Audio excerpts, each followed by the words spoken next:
Hello and welcome. I'm Geeta, Mohan and you're watching World Today. We begin this evening with a very fiery war of words between Pakistani delegation and the Indian counterpart that is in the United States of America. The Indian delegation led by Congress MP Shashi Tharoor met Vice President of the United States of America, J.D. Vance today. Labeling it an excellent meeting, Shashi Tharoor posted on social media X, and I quote, "We had comprehensive discussions covering a wide array of critical issues, from counter-terrorism efforts to enhancing technological cooperation. A truly constructive and productive exchange for strengthening India-US strategic partnership with a great meeting of minds." Now, this is the highest level of meeting that India has secured, and Pakistan is yet to secure any such high-level meeting in Washington, D.C. Now, both India and Pakistan delegations are in Washington, D.C. and are having multilateral as well as bilateral meetings, trying to put forward their individual agenda. Former Pakistan Foreign Minister and PPP Chairman Bilawal Bhutto Zardari is leading the Pakistani delegation, and he has been peddling his own claims as the worst victim of terror to claiming UN-designated terrorists as innocent with the same name, and has even offered talks between their intelligence wing, the ISI, and India's R&AW. Shashi Tharoor, as the leader of the Indian delegation, has debunked and replied to each of the misinformation with logic and scathing clarity. Listen in to each of Bilawal Bhutto Zardari's claims and Shashi Tharoor's response to those claims. Pakistan's position today is that we would like to have a comprehensive dialogue with India that of course discusses the issue of terrorism. Pakistan is a victim of terrorism. The single largest number of terrorist attacks that takes place in any one country is Pakistan. The single largest number of victims of terrorism is Pakistan. This is not about India and Pakistan. This is about India and terrorism inflicted on India. So India will act against terror wherever it comes from. If it's coming from Pakistan, tough. They should deal with their own problems. And then they are going around, I understand, this delegation saying, oh, but we are also victims of terrorism. We have lost more lives of terrorism than India has, and so on. The question we turn around and say is, whose fault is that? As Hillary Clinton famously said 10 years ago, what did she say? You can't breed vipers in your backyard and expect it to bite only your neighbors. It's the old classic lesson of Dr. Frankenstein. You build a monster, it leaves your control. That's why they're now getting terrorist attacks by the Tehreek-e-Taliban Pakistan. But who created the Taliban from which the Tehreek-e-Taliban broke off? We all know the answer to that. They go around and they show a picture of a man with a beard leading funeral prayers. And this delegation goes around violently sort of shoves this picture in everybody's face. And they say, look, this guy is a terrorist. And the fact of the matter is, this man is not a terrorist. Pakistan is proof. He happens to have a name similar to one of the sanctioned people, but he's not. Frankly, until and unless there is a serious effort being made by Pakistan to dismantle the infrastructure of terrorism, to arrest some of the well-known figures who are on not only the United Nations Committee's list, but even in the US State Department's designated terrorist list. If they can't be arrested, if their bank accounts can't be frozen, if their training academies, training camps can't be shut down, if all of these things won't be done by Pakistan, why should we talk to them? Actually will be more effective would be if Pakistan and India were to work together to combat terrorism. I am completely confident that if ISI and RAW sat down and worked together to fight these forces, we would see a significant decrease in terrorism both within India and Pakistan. At the moment, Pakistan is willing to put all cards on the table. We're saying, let's talk about terrorism. Let's talk about Kashmir. Let's talk about water. Let's make peace. We're not shying away from any investigation, in fact, despite having no legal obligation under international law. We presented ourselves for international accountability because of the confidence we had that our hands were clean. Each delegation is functioning in the spirit of a bilateral dialogue with the country concerned. And every time that anybody asks, and that includes on the Hill, Will you talk to the Pakistanis, or would mediation help so you can promote dialogue?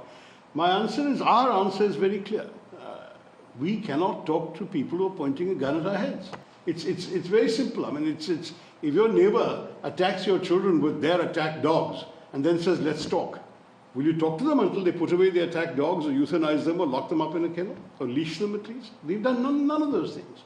So for us, the message was very clear. No, we're not going to talk. And the reason we're not going to talk is because of the way they're behaving, not because we don't like to talk.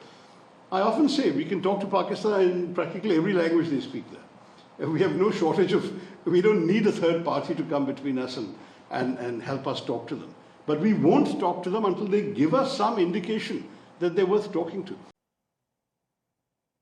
Well, that's the face-off. But from the stage of the United Nations, former Pakistani Foreign Minister Bilawal Bhutto Zardari once again defended Hafiz Abdul Rauf, a proscribed terrorist named by the United Nations as well. The man seen leading funeral prayers after India's airstrikes on terror camps in Pakistan and Pakistan-occupied Kashmir under Operation Sindoor, claiming he is not a terrorist, repeating a line earlier pushed by Pakistan's military media wing, ISPR, or Inter-Services Public Relations.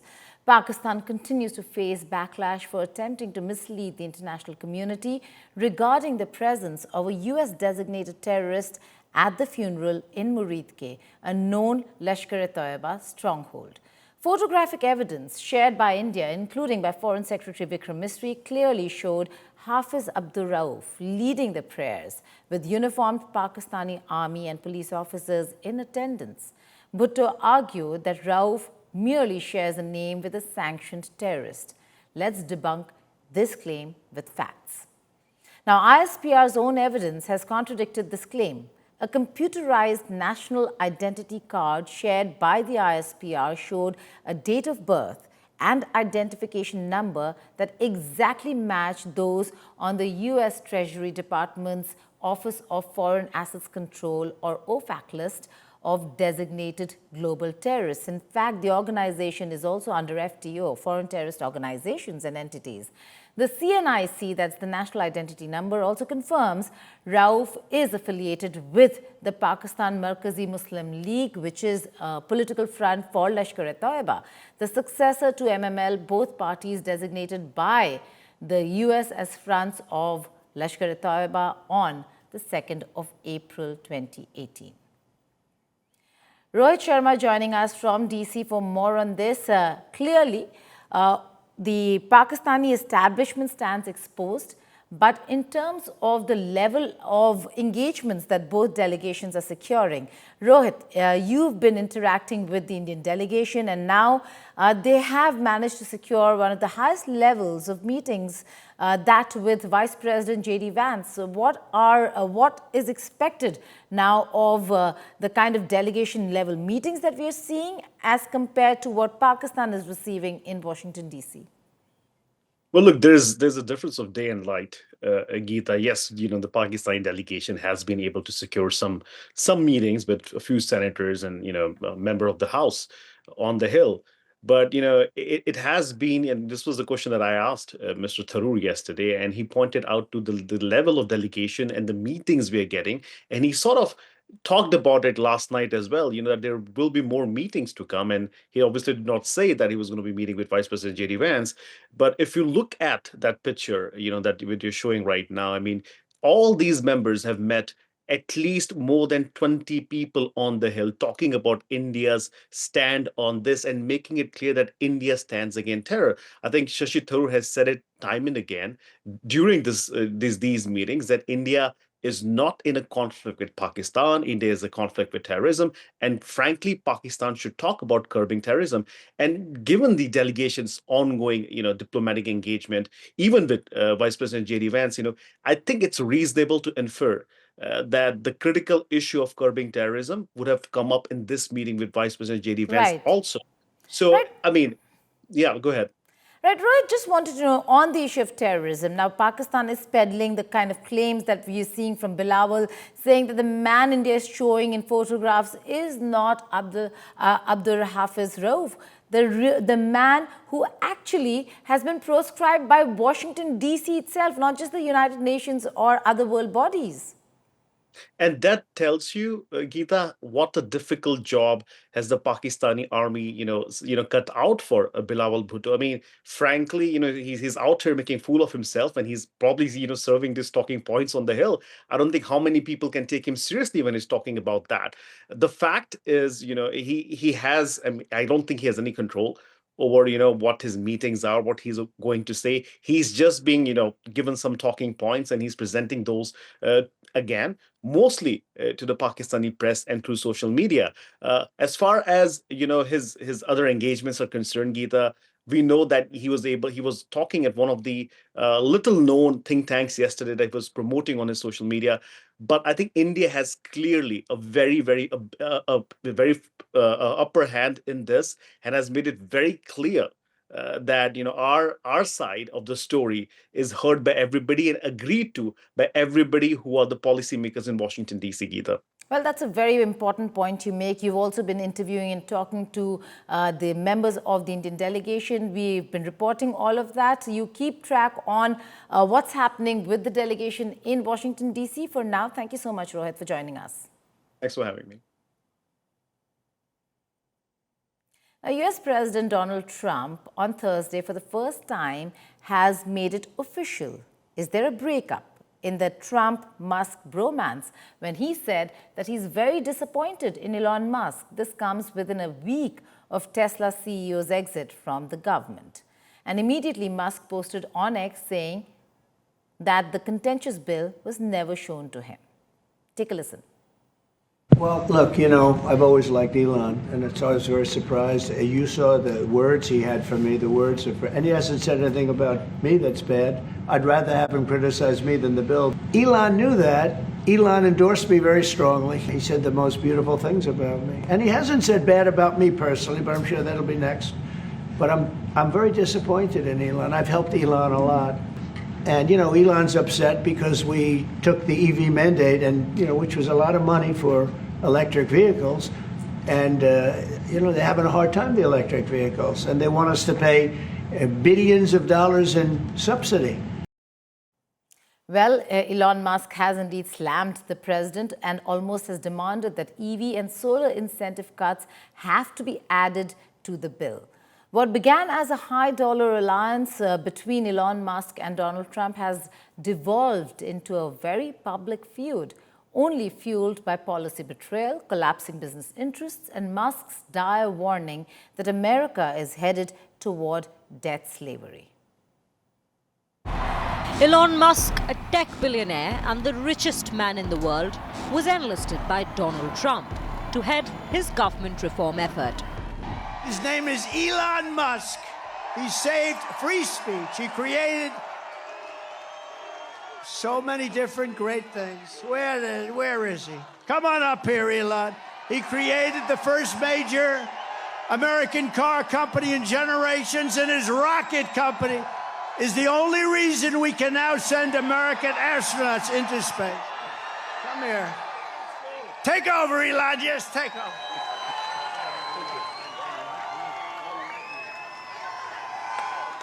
Hi, everyone.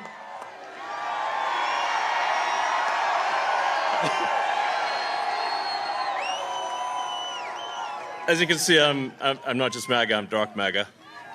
Well, first of all, I want to say what an honor it is to be here. And, the true test of someone's character is how they behave under fire. And we had one president who couldn't climb a flight of stairs, and another who was fist pumping after getting shot. Fight, fight, fight! Musk went from boardroom to politics, offering financial firepower, campaign showmanship, and political loyalty. He opened his money reserves, promising $1 million every day till elections to one of those who signed his online petition pledging support for the First and Second Amendments.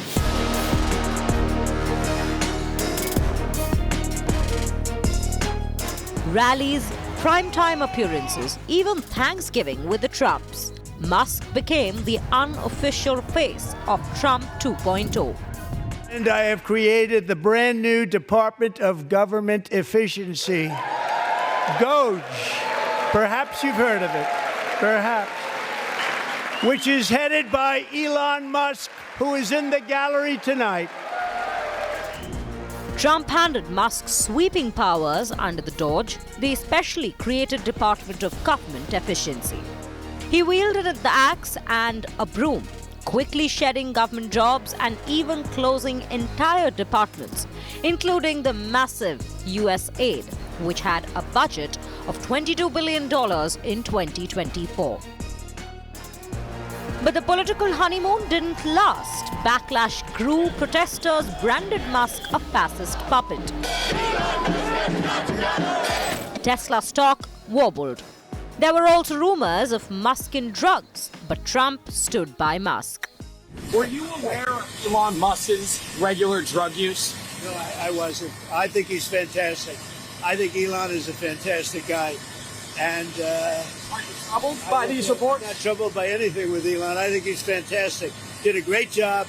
And, you know, DOGE continues. And by the time it's finished, we'll have numbers that'll knock your socks off. It's going to be, he did a fantastic job. And he didn't need it. He didn't need to do it. How do you replace it? Do you feel final? Has it been finalized? Easily replaced. He really is. Things were, however, unraveling fast behind the closed doors. Then came the breaking point. Musk turned on a Trump-backed spending bill, publicly calling it a disgusting abomination, saying the bill would bankrupt America and negate the purpose of DOGE. Inside Trump world, aides saw the tweet's term as betrayal, and then came the final blow from Musk himself. That this is not the end of DOGE, but really the beginning. My time as a special government employee necessarily had to end. It was a limited time thing. It's 134 days, I believe, which ends in a few days. So that you know, it comes with a time limit. But the DOGE team will only grow stronger over time. The DOGE influence will only grow stronger.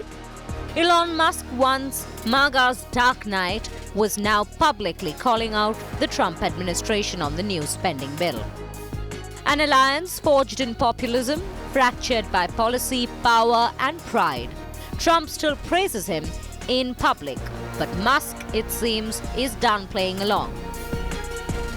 Bureau Report, Business Today TV. Now, in a span of 24 hours, US President Donald Trump has spoken to two world leaders, Putin and Xi Jinping, with Putin mentioning the fact that Kremlin acknowledges the ceasefire was brokered by none other than Donald Trump. On the other hand, with Xi Jinping, the phone call intended to hash out differences on tariffs that have roiled the global economy. Chinese news agency Xinhua reported that the phone talks were at Trump's request, and the conversation was confirmed by the Chinese Foreign Ministry. Now, President Donald Trump on Truth Social posted saying US and Chinese teams will meet shortly after he and Chinese leader Xi Jinping discussed trade on a phone call. We had a very good conversation with President Xi a little while ago. We had a very good talk, and we've straightened out any complexity. It's very complex stuff, and we straightened it out. The agreement was we're going to have Scott and Howard and Jameson will be going and meeting with their top people and continue it forward. But no, I think we have everything. I think we're in very good shape with China and the trade deal.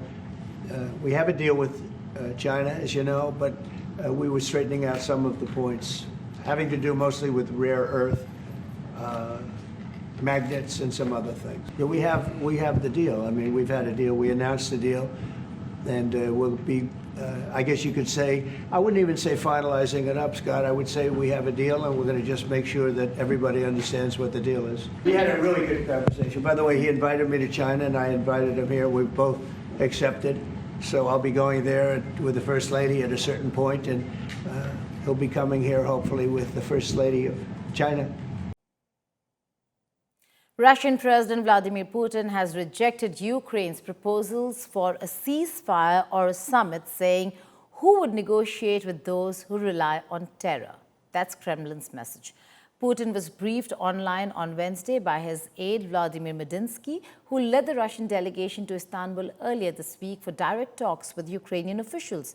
Medinsky said the Ukrainian side had proposed a 30 or 60-day unconditional ceasefire to prepare for a summit between Putin and his counterpart Volodymyr Zelensky. Putin noted that the blowing up of bridges in western Russian regions of Bryansk and Kursk over the weekend left 7 people dead and many others injured. He said it was undoubtedly a terrorist attack. Но как же проводить в этих условиях подобные встречи? О чем говорить? Кто вообще ведет переговоры с теми, кто делает ставку на террор, с террористами? И за что их поощрять, предоставляя передышку в боевых действиях, которая будет использована для накачки режима западным оружием, для продолжения насильственной мобилизации и подготовки других террористических актов, подобных тем, которые были осуществлены в Брянской и Курской областях. That's all in this edition of World Today. But before we go, we leave you with a latest Tech Explainer story about what happens when AI models need more power. Tech giants turn to an unlikely ally, nuclear energy. Meta's latest deal could reshape the future of clean tech. Here's Cyrus with more on this. Goodbye and take care. Now, I need to tell you something because it's important for context what I'm about to tell you. When you are creating images using artificial intelligence, do you know how much power it takes up? It's almost as much as what you would require to charge your smartphones. Yes, for some AI models, it is important, because of which these AI companies are tapping into a new form of energy. Now, Meta, the same company that owns Instagram, has signed a 20-year deal with a company called Constellation Energy to supply nuclear power to power its AI innovations, its AI models, and that is where this entire artificial intelligence game is heading. Now, remember, nuclear power is carbon free. There are a lot of benefits, but to produce it also has its challenges, because AI cluster farms, these GPUs, require a lot of power, and right now it's taking a toll on the power grid across the world. And companies like ChatGPT's OpenAI, Google, Microsoft, a lot of these companies are investing in nuclear energy to power their GPUs, to power their AI, and that is where this entire game is going to change. Now, Meta's deal is quintessential because, remember, a lot of people are revolting against this. Nuclear energy has its repercussions. There's also the concern for radioactive waste. Where is all of this infrastructure going to come from? And some of these concerns, while these companies are trying to address, the important thing is clean energy will come from nuclear, and to power the AI revolution, we will need a lot more of these nuclear power plants. So yes, big update for Meta that this partnership with Constellation Energy will be powering its AI innovations in the future. But other companies are also stepping up this game.